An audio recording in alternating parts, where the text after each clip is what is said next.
Hello there, good people. Hi, it's Jason with Green Country Agroforestry. I'm here today to talk about 5 common gardening mistakes. You're going to want to stay tuned because if you're making the number 1 mistake, well, you're not going to have a garden at all.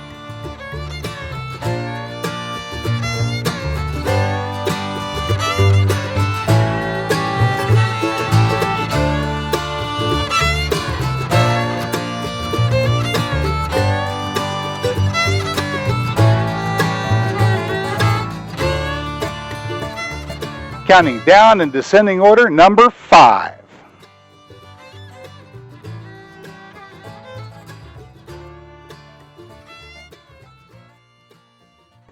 Number 5 on our list of the top 5 gardening mistakes is failure to observe your first and last frost dates. Now, if you've got one of these, all you have to do is turn and look to a town that's fairly close to where you're at, and it'll tell you when the first and last frost dates are for some place that's near to where you are. For example, here I've got Tulsa, Oklahoma, growing season 210 days, last spring frost April the 4th, first fall frost November the 1st.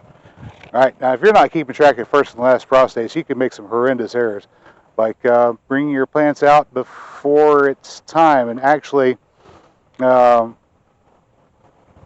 April 1st or April 4th is a little bit early for here in Tulsa. Usually it's a good idea to wait a couple of weeks before you bring plants out, but you can do direct sowing. Now I'm going to show you some footage here that I took of earlier this year whenever I made the mistake of bringing some transplants out just a little bit too early. And well, you can look and see the damage for yourself.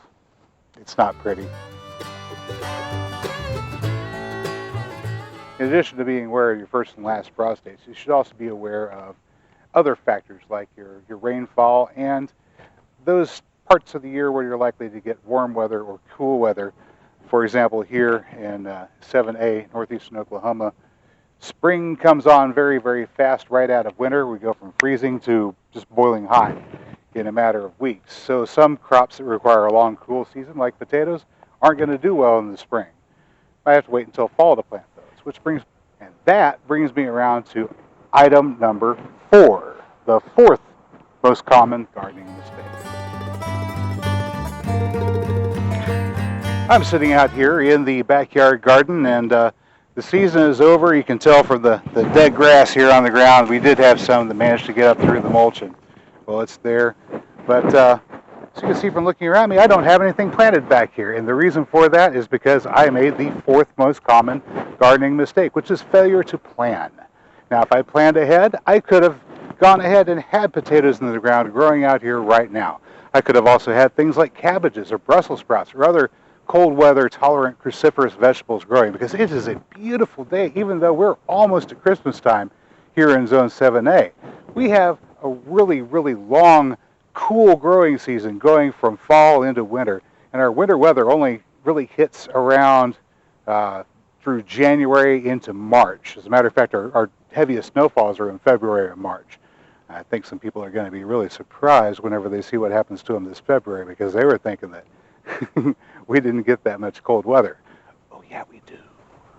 Okay, before we move on to item number 3 in our top 5 list of common gardening mistakes, I just want to say I've done all of these, and some of them more than one time. So if you discover that you're making some of these mistakes, don't be too hard on yourself. We all do it.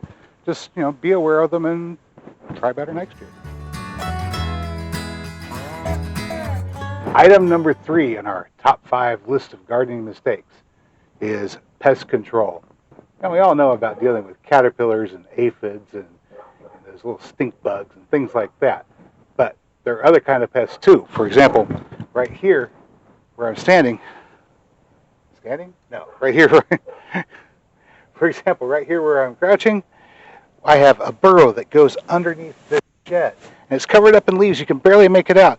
There are a couple little tiny footprints in the soil right here indicating that something passed by here not too long ago. And unless I'm missing my guess, this is the original burrow of the groundhog whose children demolished my garden this past year. I've got other holes that I could show you over there where the carport is. And not doing something about this whenever I first noticed this burrow early on in the spring just led me to a whole lot of heartache. So if you've got some sort of pest moving in, whether it's pack rats or ground squirrels, groundhogs, or the more common pests, insects, you've got to do something about them early on. Otherwise, you're going to be left with nothing to show for your efforts, or very little to show for your efforts. And I sure learned that lesson the hard way this year. Yeah, this sad little thing right here is all that's left of what would have been a 5 or even 6 pound sweet potato that just got eaten up underground by one of those little burrowing critters that I didn't get on top of when I first noticed them. And there were dozens of these. Scores, really. We lost a lot of food. And that brings us around to number 2 on the list of top 5 common gardening mistakes. Whenever you break ground and plant seeds, put down your mulch, start watering in and growing your garden, it's a great and wonderful feeling. But really quickly, you can wind up getting overwhelmed as the weeds start to come in and exert themselves and their pressure. You get these little things like this black locust tree popping up where you don't want it. And if you don't stay on top of the weeds, if you don't keep on watering, if you don't stay on top of the pests, if you don't go out and harvest at appropriate times, you could let everything slip away from you really quickly. So you've got to follow through whenever you start growing your garden. Otherwise, you're going to wind up having very little to show for it or nothing to show for it. But of course, there's one thing that's guaranteed to leave you with nothing to show for it, and that's common gardening mistake number 1. Common gardening mistake number 1. There's one absolute guaranteed way to make sure that you have no garden at all, and that's don't start.